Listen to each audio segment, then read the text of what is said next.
Ce système est conçu pour nous empêcher de voir la vie que nous avons décidé de vivre en nous incarnant, pour créer une qui l'alimente lui. Alors voici 5 étapes pour que tu trouves ce que tu es venu faire sur cette terre. La première étape va être d'arrêter de chercher. Je sais, ça peut paraître contre-intuitif, mais si maintenant tu te trouves dans une situation où tu n'as plus confiance en toi, où tu ne t'aimes pas, où tu ne fais rien pour toi, où tu as laissé aller ta vie qui fait que ta zone de confort s'est tellement réduite que tu ne peux rien faire, tu n'es pas dans un espace où tu vas pouvoir trouver ton chemin de vie. Et si pour le moment tu essayes de chercher ce qui va être ton chemin de vie, ce que tu vas pouvoir faire dans ta vie pour contribuer au monde et apporter au changement, tu n'es pas dans cette étape-là de ta vie pour le moment. Et donc si tu essayes de chercher ce qui va être ton chemin de vie, en fait, qu'est-ce qui va se passer? C'est que de un, tu ne vas pas trouver parce que tu n'es pas au bon endroit pour pouvoir le savoir, pour pouvoir avoir ces informations-là. Et donc tu vas commencer à te faire croire qu'il n'y a rien pour toi ou que tu as perdu ton intuition. Et donc du coup, tu vas commencer à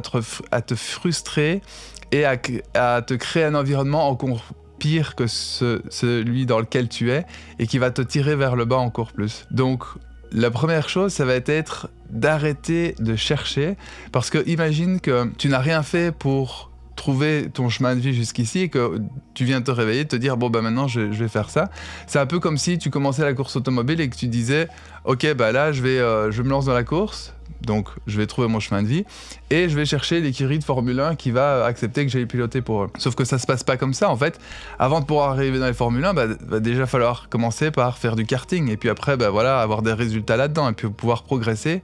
pour à un moment arriver à la Formule 1. Et il y a énormément d'entraînement et de préparation là. Alors s'il n'y a pas forcément autant dans la vie, mais le principe est le même, c'est que la première chose que vous allez devoir faire, et ça va être la deuxième étape, c'est de vous mettre, vous d'abord, de te mettre toi d'abord, et de commencer à améliorer ta vie, à améliorer ta relation avec toi-même, à prendre confiance en toi, à voir que tu es capable de réaliser des choses, et à créer cet environnement, en fait, la base, la fondation de ta vie, où tu vas te sentir bien, tu vas être bien avec toi-même, les choses vont aller correctement, vont aller dans ton sens, pour que tu puisses petit à petit arriver sur ton chemin et commencer à réaliser, ok, qu'est-ce que je suis venu apporter dans ce monde? Parce que si tu essayes de construire une maison en commençant par le toit, ça va pas fonctionner. D'abord, tu dois mettre les fondations, et puis tu dois mettre les murs, et puis tu dois mettre le toit. Et dans ta vie, c'est exactement pareil. Et tes fondations à toi, c'est la relation que tu vas avoir avec toi-même, en fait. C'est comment est-ce que tu vas être capable de faire en sorte d'avoir une vie qui te correspond. Et quand je dis qui te correspond, c'est de voir, ok, est-ce que tu as à perdre du poids? Est-ce que tu dois changer de travail? Est-ce que tu dois commencer à méditer pour te sentir mieux? Est-ce que tu dois faire des choses pour commencer à croire en toi? Et faire toutes ces choses, manger sainement éventuellement, qui vont faire que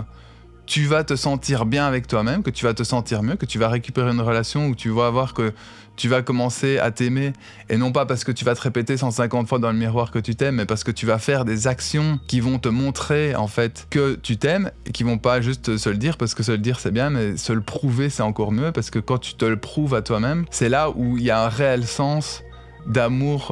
propre en fait. Et une fois que tu vas commencer à établir une base suffisamment solide, on va arriver à l'étape 3 qui va être de suivre ton intuition. Parce que toutes les informations sont en toi et tu vas savoir exactement ce que tu dois faire, à quel moment tu dois le faire. Tu vas recevoir ces informations en apprenant à t'écouter et en comprenant, ok, qu'est-ce que c'est mon intuition? Comment est-ce qu'elle fonctionne? Comment est-ce que je vais faire pour pouvoir l'écouter? Parce que ça paraît simple et un peu bateau, mais ce que je vois en accompagnement, c'est qu'il y a tellement de gens qui viennent près de moi et qui me disent voilà, mon intuition elle fonctionne plus, elle m'a laissé, j'arrive pas à trouver, je regarde, je fouille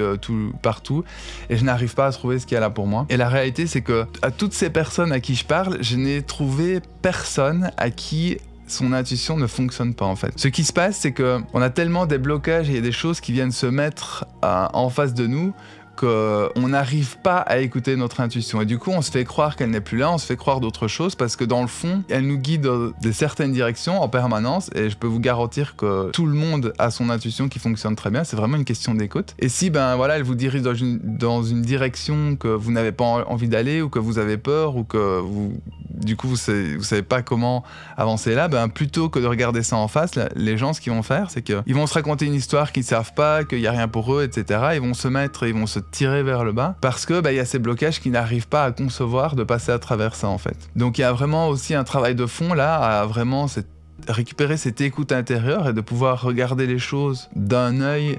sincère et authentique et de dire bah ouais en fait la direction c'est par là et oui ça me fait flipper, oui c'est difficile et oui j'ai pas forcément envie de faire les choses difficiles qu'il y a sur ce chemin pour arriver là où j'ai réellement envie, mais la réalité c'est que bah, y a à le faire, il n'y a pas vraiment d'autres alternatives et il faut pouvoir apprendre à avoir cette relation avec notre intuition qui va nous permettre de nous guider pas à pas sur notre chemin de vie. Et si vous désirez un coup de main pour vous mettre sur votre chemin de vie et vous aider à décortiquer tout ça et à avancer dans une direction qui vous correspond vraiment, j'ai laissé un lien en description, vous allez pouvoir prendre un appel avec moi, on va pouvoir regarder ensemble si vous êtes éligible à mon programme et où je vais pouvoir vous aider à vous mettre sur votre chemin de vie. Ensuite, la 4e étape, ça va être vraiment de croire en vous parce que si vous arrivez à récupérer une relation plus ou moins saine avec vous, que vous arrivez à écouter votre intuition, mais que vous ne croyez pas en vous, que vous n'arrivez pas à concevoir que vous allez pouvoir passer à travers ces choses, dans cette direction que votre intuition va vous guider, vous n'allez simplement pas pouvoir avancer. Vous allez rester bloqué en fait et vos blocages vont devenir vos excuses. Vous allez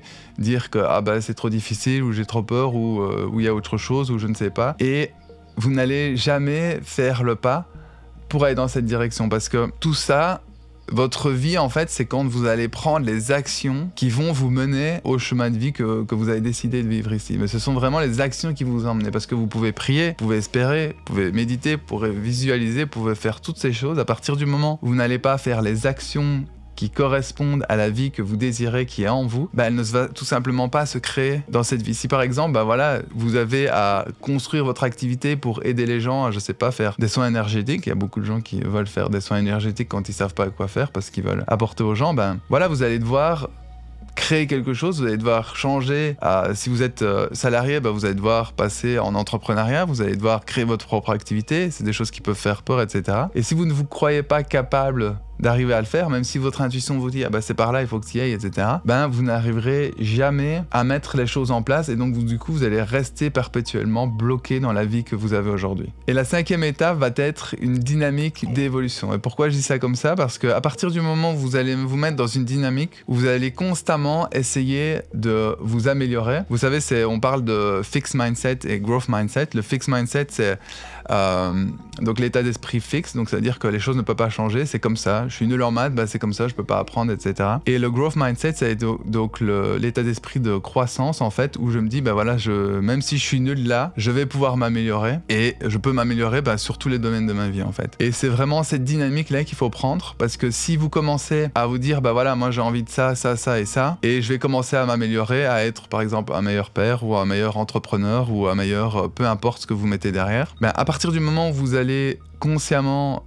et régulièrement, donc c'est-à-dire un peu tous les jours ou un peu toutes les semaines, etc., avancer et vous améliorer dans ces aspects de votre vie, naturellement, vous allez vous retrouver sur le chemin de vie qui correspond à ce que vous êtes venu vivre quand vous êtes incarné. Ça va être un chemin naturel et c'est en fait le chemin qu'il faut suivre, c'est que vous ne cherchez pas votre chemin de vie et vous dire je vais faire ça, c'est que vous écoutez en fait petit à petit ce que vous avez à faire, ce que vous avez envie de faire, dans les directions dans lesquelles vous avez envie d'aller. Et au fur et à mesure que vous allez vous écouter et que vous allez enlever les choses qui vous correspondent pas et que vous allez vers les choses qui vous correspondent, à un moment donné vous allez vous rendre compte que en fait je suis sur mon chemin de vie et en fait c'est ça que j'ai envie de faire, et vous allez juste à continuer dans ce sens-là et vous allez voir que naturellement vous allez vous retrouver sur votre chemin de vie sans pour autant